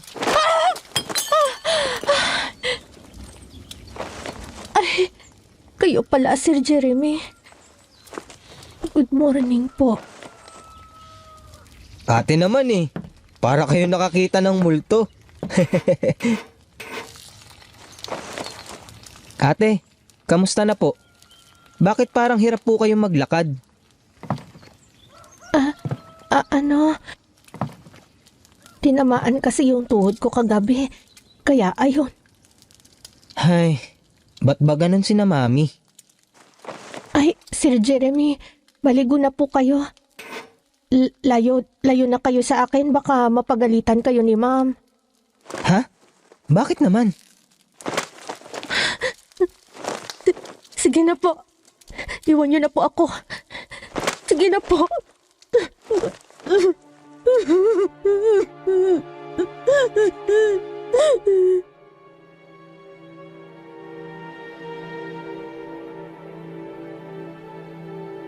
Tuluyang nagbago si Ate Neneng, Miss Anne.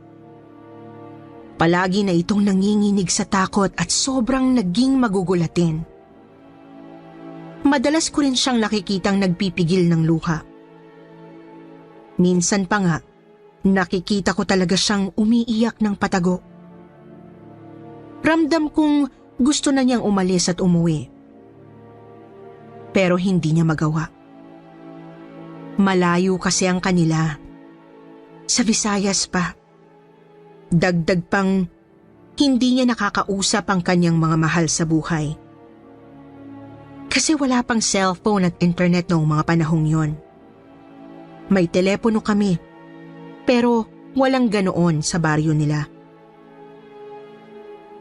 At dahil nga bumabagsak na ang kalusugan ni Ate Neneng, bumabagal na ang kanyang pagkilos sa bahay. Madalas na rin siyang nagkakandamali-mali sa mga gawain. Ang resulta, lalo siyang pinag-iinitan ng mga magulang ko. Mas madalas siyang nasasaktan, ni hindi na gumaling ang kanyang tuhod. Palagi ko na ngang naririnig ang kakaiba niyang yabag kapag dumadaan sa labas ng kwarto ko. Mabigat ang tapak ng kanang paa, samantalang nakasadsad sa sahig ang kaliwa. Hanggang isang gabi, mainit ang ulo ni Mommy nang umuwi.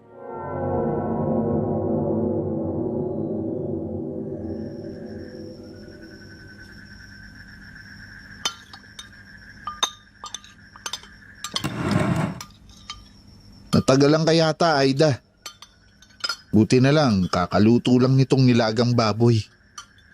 Pag hindi ka pa dumating, hihigop ka talaga ng malamig na sabaw. Init ang ulo ko, Roman. Huwag mo muna akong buwisitin, pakiusap lang. Ano ba kasing nangyari? Problema sa inventory. Ang daming nawawalang stocks. Tapos sumabay pang ilang problema sa mga pisanteng empleyado. O siya, kumain ka na dyan. At nang mahimasmasang ka.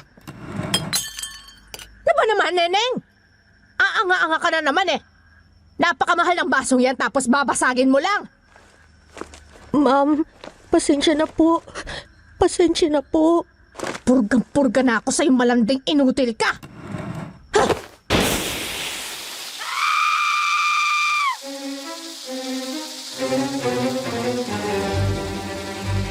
Walang kaabog-abog na binuhos ni Mommy kay Ate Neneng ang malaking mangkok ng napakainit na sabaw. Sumunod ang nakasanayan ng eksena sa bahay. Binugbog na naman ni Mommy ang kasambahay habang si Daddy ay nainis nang madistorbo ang kanyang hapunan at agad na umalis. Pinilit kong pigilan si Mommy pero ayaw talaga niyang paawat. Sa halip, pinapunta lang niya ako sa kwarto at kinandaduhan sa loob. Dinig sa buong bahay ang palahaw ng kasambahay at paninigaw ng Mommy ko. Pilit kong kinakalampag ang pinto, pero hindi ko talaga mabuksan. Tumagal pa ng halos 1 oras ang malagim na tagpo. Hanggang sa tumahimik na rin. Narinig ko na lang na nagsara ang back door. Tapos, pumasok na ang kasambahay sa kanyang silid. Miss Anne, bagamat mahina na ang pandinig ko, dinig ko ang pag-iyak ni Ate Neneng. Nasa ibaba nga lang kasi ng kwarto ko ang kanya. Pinakinggan ko itong maigi. Tsaka napansin kong nahihirapan siyang huminga at paubo-ubo. Matagal siyang humagulgol ng tuloy-tuloy. 1, 2, o 3 oras, hindi ko na matandaan. Basta, namalayan ko na lang na 2:00 na ng madaling araw nang matahimik ang kawawang kasambahay.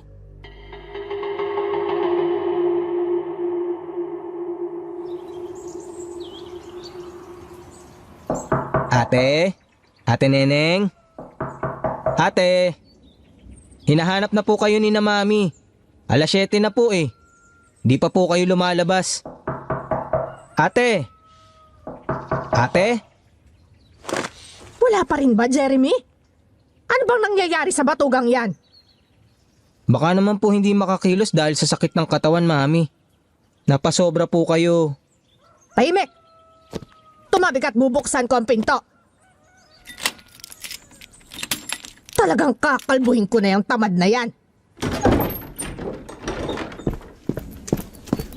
Oh, Neneng! Ano ba't nakahilata ka pa rin dyan? Talagang hindi mo ako sinasagot, ha? Neneng! Neneng! Mami, hindi po kaya...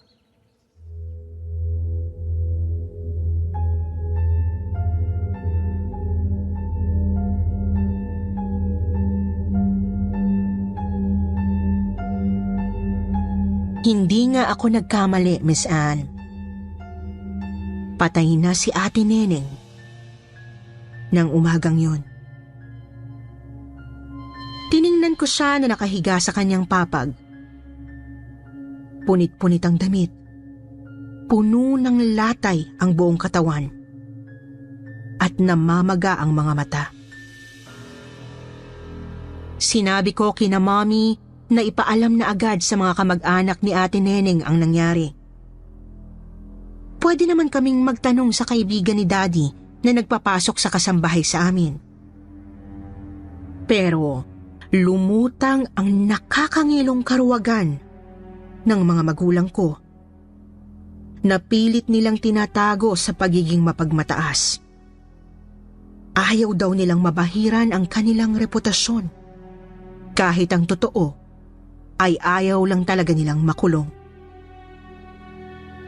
Kaya ang ginawa nila, inilibing nila ang kasambahay sa bakuran namin. Sa may likod ng bahay. Doon sa tapat ng kwarto nito.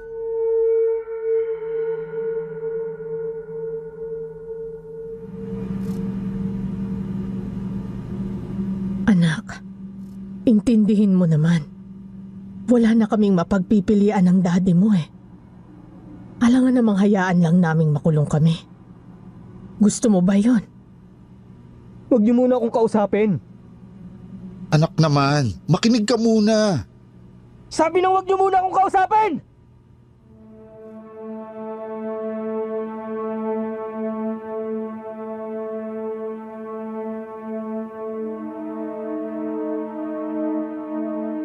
Buong araw akong nagkulong sa kwarto noon. Napakagulo ng isip ko. Kasi alam kong maling-mali ang ginawa ng mga magulang ko. Pero di ko naman alam kung anong gagawin. 15 anyos pa kasi ako noon. Kaya hindi ako makapagpasya kung paano ako lalapit sa mga pulis. Natatakot din akong maiwang mag-isa sa bahay kapag nakulong sila. Lumipas ang tanghali nang hindi ako lumalabas para kumain. Kinakatok ako ni na Mommy pero hindi ko sila pinagbubuksan. Nakatulala lang ako sa kama habang gumugulong ang hapon. Hanggang sa tuluyan ng lumubog ang araw. Subalit, napamulagat ako ng bangon nang may marinig ako mula sa labas ng pinto. Kakaibang mga yabag. Mabigat ang isang tapak habang sumasadsad sa sahig ang isa. Nanayo ang mga balahibo ko. Pinilit kong bumangon at pumunta sa pinto. Kahit nanginginig ang mga kalamnan ko. Binuksan ko ng bahagya ang pinto.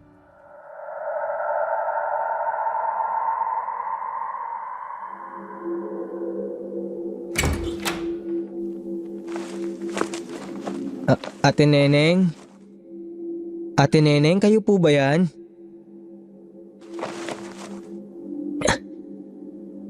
Guni-guni. Pero sigurado talaga ako sa narinig ko eh. Yabag talaga ni Ate Neneng yun. Gutom lang siguro ako. Makakain na nga lang muna.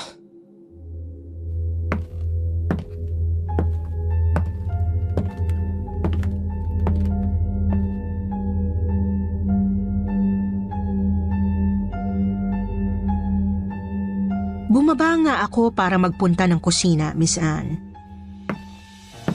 Tahimik naman ang bahay. Kaya inisip kong umalis sina Daddy at Mommy. Dahan-dahan lang akong humahakbang sa hagdan. Kasi hindi pa rin nawawala ang kaba ko. Pakiramdam ko talaga noon. Naroroon pa rin si Ate Neneng sa paligid.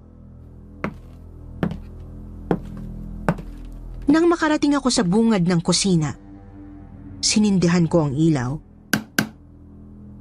Miss Anne, nanlaki ang mga mata ko nang makita ang bahid ng dugo sa isang bahagi ng sementong dingding. Doon, sa mismong pinaguntugan ni Mommy sa ulo ng kasambahay. Ang sahig naman ay may bahid ng hindi ko matukoy na likido nung una. Akala ko tubig. Pero medyo iba kasi ang kulay. Sinausaw ko ng konti ang hintuturo sa likido at inamoy. Lalo akong nanginig nang matauhang sabaw yun ng nilagang baboy.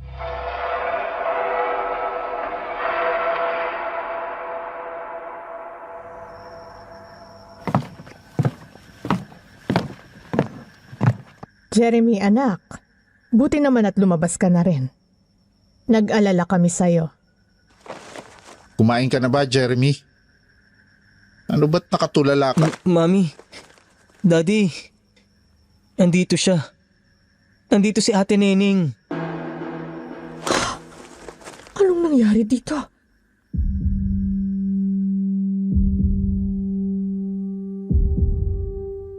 Natigilan sina Mommy at Daddy nang makita ang dugo sa dingding, pati na ang sabaw sa sahig.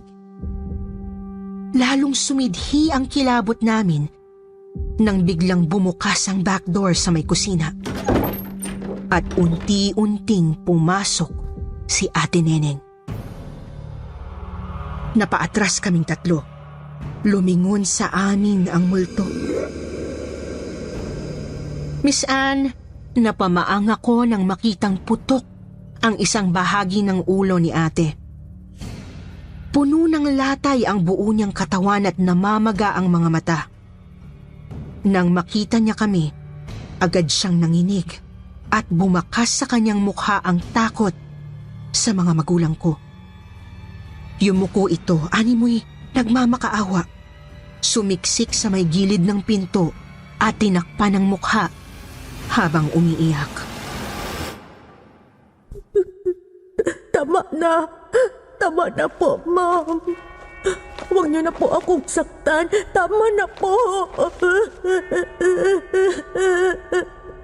Ate Neneng, bakit ho kayo nandito? Ate, magpahinga na po kayo. Tama na. Tama na po. Jeremy. Jeremy, halika na. Huwag kang lalapit dyan. Huwag kang lalapit sa impaktang yan. Umakyat na kayo sa taas! Bilis! Baka saktan pa tayo niyan. Dali na! Tama na, Ma'am. Tama na!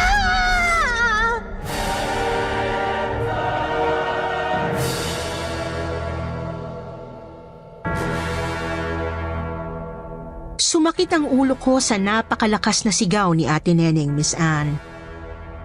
Kasabay ng sigaw niya ay sumabog ang lahat ng mga ilaw sa first floor. Mga ilaw sa sala, kusina at pati sa banyo. Bigla ring nabasag ang salamin sa ibabaw ng dining table at nagsiliparan ang iilang mga gamit sa kusina. Pinilit naming makalabas habang iniiwasan ang mga gamit na hinahagis sa amin ng malakas na hangin. Lumingon pa ako sandali kay Ate Neneng at nakita kong nagngangalit na ito sa matinding galit kina Mommy at Daddy.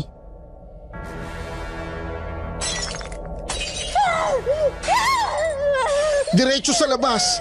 Bilisan niyo! Mamamatay tayo rito. Papatayin tayo ng malignong yan. Mami, ano ba? Tama na! Lalo niyong dinadagdagan ng galit ni ate! Ganyan ba talaga kayo kasahol? Ganyan ba talaga kayo kademonyo? Mga hayop! Jeremy!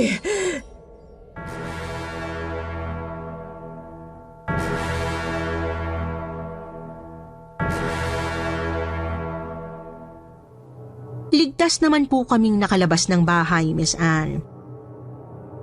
Pinipigilan ako ni na Mommy pero tuloy-tuloy lang akong naglakad papalayo. Hindi ko na nilingon ang mga tampalasan. Dumiretso muna ako sa bahay ng isang tropa ko noon at nakisuyong doon muna ako sa loob ng ilang araw. Palihim lang din akong nakikipag-usap sa isa kong ninong para makiusap muna ng konting panggastos. Makalipas ang halos isang buwan, nabalitaan kong tinangka palang ibenta ni na Daddy ang bahay namin. Subalit, nagulat na lang ako nang puntahan ako ng isang pulis sa bahay ng tropa ko.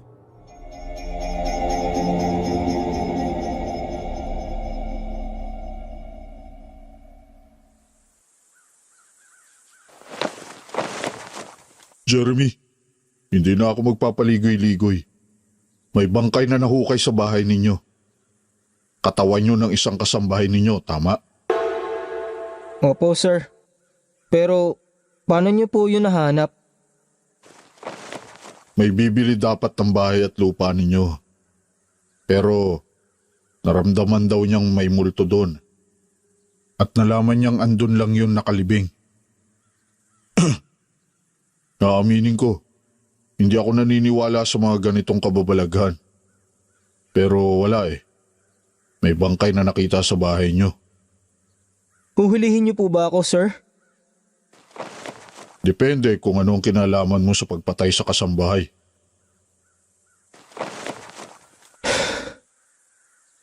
Ayos lang po sa aking makulong, sir. Sa palagay ko kasi, mali na wala akong ginawa para pigilan sina Daddy at Mommy. Pero ano? siguraduhin yung makukulong sina Mommy at Daddy. Nakahanda akong maging testigo sa lahat ng kahayupan nila. Ituturo ko lahat ng pwedeng maging ebidensya. Wala na akong pakialam kahit makulong pa ako. Basta, kailangan makulong din ng mga magulang ko.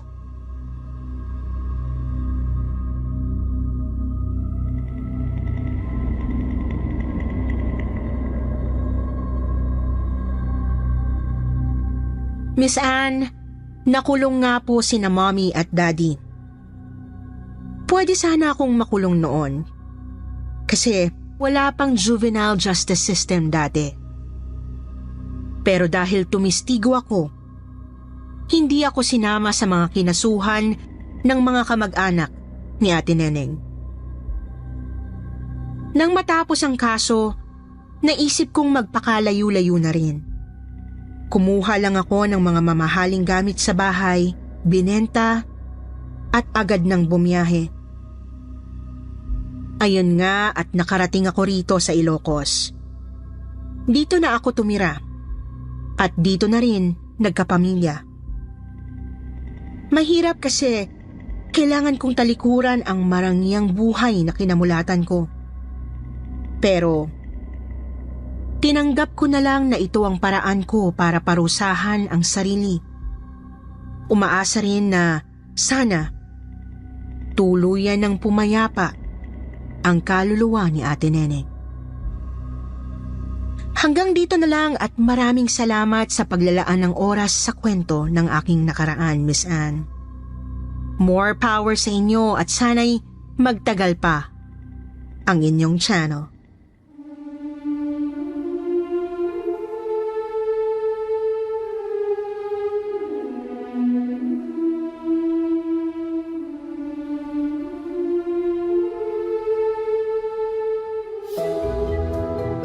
Ngayon naman, dumako tayo sa paborito nating shout-out portion.